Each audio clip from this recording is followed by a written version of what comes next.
فرمایا گیا شہید کو بھی اس چیز کی معافی نہیں اگر کسی مسلمان کا مال رکھ کر کے آیا ہے۔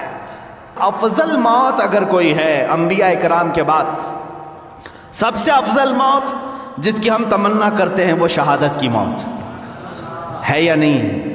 شہید جو ہے دنیا کا وہ بہترین انسان ہے جس کے متعلق فضیلتیں آئی ہیں قرآن پاک میں بھی، حدیث پاک میں۔ اللہ نے تو یہاں تک فرمایا کہ ان کو مردہ مت کہنا، مرنے کے بعد بھی اللہ فرماتا ہے وہ زندہ ہیں، انہیں رزق بھی میں دے رہا ہوں۔ یہ شہید کے لیے آیا ہے قرآن میں، باقی میتوں کے لیے نہیں آیا۔ شہید کے لیے حدیث میں یہ بھی ہے کہ دنیا میں وہ واحد ایسی ذات ہے جس کو مرنے سے پہلے اسے جنت دکھائی جاتی ہے، خون کا قطرہ اس کا زمین پر گرنے سے پہلے اسے جنت کے دروازے دکھائے جاتے ہیں، اس کا ٹھکانہ اسے دکھایا جاتا ہے، وہ جنت میں اپنا محل دیکھ کر کے جاتا ہے شہید۔ اب سنو، سب سے افضل موت شہید کی ہے۔ ایک بار درد ہوتا ہے شہادت میں، باقی ہمیشہ کا آرام ہی آرام، سکون ہی سکون ہے۔ شہید کے لیے کہا گیا اس کے اگلے پچھلے سارے گناہ اللہ معاف فرمائے گا۔ یہ سب سے بڑے اصول ہو گئی زندگی، کچھ بھی تھے اس کے گناہ معاف کر دیے جائیں گے۔ لیکن ایک جگہ جا کر میری نظر رک گئی، حدیثوں کو پڑھ رہا تھا، قیامت کے دن اگر شہید کے اوپر کسی کے مال کا حق باقی تھا تو فرمایا جائے گا اسے دوزخ میں بھیجو۔ فرمایا گیا شہید کو بھی اس چیز کی معافی نہیں اگر کسی مسلمان کا مال رکھ کر کے آیا ہے، باقی سارے گناہ اس کے معاف کر دیے جائیں گے، اگلے پچھلے گناہ، بڑے بڑے گناہوں کی معافی کا اعلان ہے، کبیرہ گناہ بھی اللہ معاف کرے گا۔ لیکن اگر کسی مال مسلم کو لے کر کے دنیا سے آیا ہے، رب تعالیٰ فرمائے گا یہ حقوق العباد میں گرفتار ہے، اب اسے وہ فضیلت نہیں ملے گی جو شہیدوں کو ملتی۔ عزیزان گرامی، اس سے اندازہ کر سکتے ہو کہ یہ حقوق انسانی پر اسلام نے کتنی بڑی توجہ دی ہے۔ جان کی جیسے حفاظت ہے، دوسرے کی جان نہ لو، وَلَا تَقْتُلُوا النَّفْسَ الَّتِي حَرَّمَ اللَّهُ إِلَّا بِالْحَقِّ، اللہ نے فرمایا کسی جان کا قتل مت کرنا، اللہ نے تم پر حرام کر دیا ہے مرڈر کرنا کسی کا بھی، الا بالحق، ہاں حق کے ذریعے سے۔ حق کے ذریعے سے مطلب کیا ہے؟ خدائی قوانین میں اگر وہ شبخون مارتا ہے تو پھر وہ بادشاہ اسلام ہو یا حکومت وقت ہو جو اس کی جان لینے کے متعلق فیصلے کر سکتی، لیکن کسی بھی انسان پر کسی دوسرے کا قتل کرنا جائز نہیں۔ جان، اسی طرح عزت، اسی طرح دوسرے کے مال کی حفاظت اور نسب کی حفاظت اور اپنے دین کی حفاظت۔ میں آج چیلنج کے ساتھ کہتا ہوں میرے عزیزو، یہ 5 ایسے اصول ہیں، ایسے اصول ہیں، رہنما اصول ہیں جو تمہیں کسی معاشرے میں نہیں ملیں گے۔ اگر تم نے امپلیمنٹ کر دیا ان 5 پر، سکون کی زندگی گزارو گے، نہ تمہیں کبھی اپنی جان کا خوف آئے گا۔ کیوں؟ اس لیے کہ تم دوسروں کی جان کی پرواہ کرتے ہو تو سارے تمہاری بھی جان کی پرواہ کریں گے، کبھی خوف نہیں آئے گا۔ مدینۃ الرسول کو دیکھیں ہیں، ایک مرتبہ ایران کے بادشاہ نے 2 قاصد بھیجے چھپ کر کے، وہ آئے مدینہ پاک میں، اور یہ زمانہ سیدنا عمر فاروق رضی اللہ تعالیٰ عنہ کا ہے، عمر ابن خطاب رضی اللہ تعالیٰ عنہ کا ہے۔ مدینہ میں وہ آئے، انہوں نے ڈھونڈنا شروع کیا، کچھ صحابہ ملے، ان سے کہا، پوچھا کہ یہ مسلمانوں کا مرکزی شہر ہے، راجدھانی ہے، کیپٹل سٹی ہے، جہاں سے 6 بڑے بڑے ملکوں کو سنبھالا جا رہا تھا اس زمانے میں۔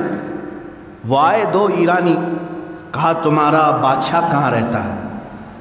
تمہارا بادشاہ کہاں رہتا ہے؟ صحابہ ہنسنے لگے، کہا ہمارا بادشاہ نہیں ہوتا، ہمارا بادشاہ نہیں ہوتا۔ کہا پھر کیا ہوتا ہے؟ کہا امیر المومنین ہوتا ہے۔ بادشاہ کا لفظ تو یہ وہابیوں نے شروع کیا ہے، یہ سعودیوں نے، آج بھی یہ ملک کہتے ہیں، بادشاہ کہتے ہیں۔ اسلامی نظام تھوڑی نہ ہے، اسلامی نظام نہیں ہے جو یہ غصب کر کے آج بیٹھے ہوئے تخت پر اور جانشین پہ جانشین اپنے بچوں کو بناتے ہوئے، اسلام نے ایسا کبھی نظام نہیں رکھا۔ اگر جانشین بیٹا ہی بادشاہ بننا ہوتا تو صدیق اکبر کی بھی بیٹے تھے، عمر فاروق کی بھی بیٹے تھے، انہوں نے کبھی اپنے بعد اپنے بیٹوں کو تخت پر نہیں بٹھایا۔ کہا یہ امت مصطفیٰ فیصلہ کرے گی، جو ان میں سب سے افضل ہوگا وہ اس کی باغ ڈور سنبھالے گا، بادشاہ نہیں ہوتا ہمارا۔ کہا ٹھیک ہے، بادشاہ نے امیر المومنین، چلو ٹھیک ہے امیر المومنین، تمہارے یہاں بولنے کا لفظ الگ ہوگا، اچھا اس کا محل کہاں ہے؟ وہ پھر مسکرائے، کہا اس کا محل بھی نہیں ہوتا، اس کا محل بھی نہیں ہوتا۔ کہا پھر کہاں ملے گا تمہارا امیر؟ کہا دیکھو مسجد نبوی کے قریب میں ایک پیپل کا جھاڑ ہے، اس کے نیچے سو رہا ہوگا۔ ایک درخت ہے پیلو کا، اس کے نیچے آرام کر رہا ہوگا۔ وہ دونوں آئے اور دیکھا تو دوپہر کا وقت تھا، کڑی دھوپ ہے، اس درخت کے چھاؤں میں، سائے میں حضرت عمر فاروق رضی اللہ تعالیٰ عنہ ہلکی سی ایک پتلی چادر بچھائے ہوئے، ننگی پیٹھ ہے، آرام فرما رہے ہیں۔ دیکھ کر کے وہ ہیبت زدہ رہ گئے، یہی عمر ہے جس سے قیصر و کسریٰ تھرا رہے ہیں، وہ کپ کپی ہے ان کے اندر، اور یہ یہاں تنہا سو رہا ہے۔ اسی اسنا میں حضرت عمر فاروق رضی اللہ تعالیٰ عنہ کی آنکھ کھل گئی۔ آپ نے پوچھا تم لوگ قاصد بن کر کے آئے ہو اور دل میں سوچ رہے ہوگے کہ ابھی چاہیں تو ہم حملہ کر لیں۔ وہ ڈر گئے، کانپنے لگے۔ حضرت عمر فاروق رضی اللہ تعالیٰ عنہ نے فرمایا یاد رکھو ہم نے اپنے تخت خلافت کو کسی کے خون پر نہیں بٹھایا جیسے تمہارے بادشاہوں نے جمع کر رکھا ہے، ہم دوسروں کے جان کی حفاظت کرتے ہیں، سارے ہماری جان کی بھی حفاظت کرتے ہیں۔ جب تم مسلمان کی اور دیگر مخلوق کے جان کی حفاظت کرو گے، اللہ تمہارے جان کی حفاظت کرے گا۔ اللہ رب العزت میری حفاظت میں، جب تک رب تعالیٰ نہ چاہے مجھ پر کچھ نہیں ہوگا۔ یہ توکل تھا، وہ یقین تھا، اور مدینہ طیبہ میں اس طرح سے آرام سے رہنے کی ایک وجہ یہی تھی کہ ان کا دل اندر سے پاک تھا کہ ہم سب کسی دوسرے کی جان کی ہم اس طرح سے بے حرمتی کرنا نہیں چاہتے، تو اللہ تعالیٰ جب تک نہ چاہے ہمارے ساتھ کچھ برا نہیں ہوگا۔ میرے عزیزو، آج کے حالات پر میں تھوڑی سی بات یہ کر دوں، یہ اسلامی اصول ہیں جو میں نے بتائے، ہیومن رائٹس کا سب سے بڑا سبق ہے اسلام میں، لیکن جو ہیومن رائٹس کے سب سے بڑے علمبردار ہیں آج، وہ امریکہ ہو، یورپ ہو یا UN جس میں 1948 میں ایک اعلامیہ جاری کیا گیا تھا سن 1948 میں کہ ہر ایک دنیا میں رہنے والے انسان کو کچھ فنڈامنٹل رائٹس ہیں، ہر ایک کو تعلیم کا حق ہونا چاہیے، ہر ایک کو آزادی رائے کا، اظہار رائے کی آزادی ہونی چاہیے، مذہب کی آزادی ہونی چاہیے، کھانے پینے کا اس کا اپنا رائٹ ہے، فنڈامنٹل رائٹ ہے، شادی اس کا اپنا رائٹ ہے۔ یہ سب ایک اصول بنا کب؟ 1948 میں۔ اس سے پہلے کہاں تھے؟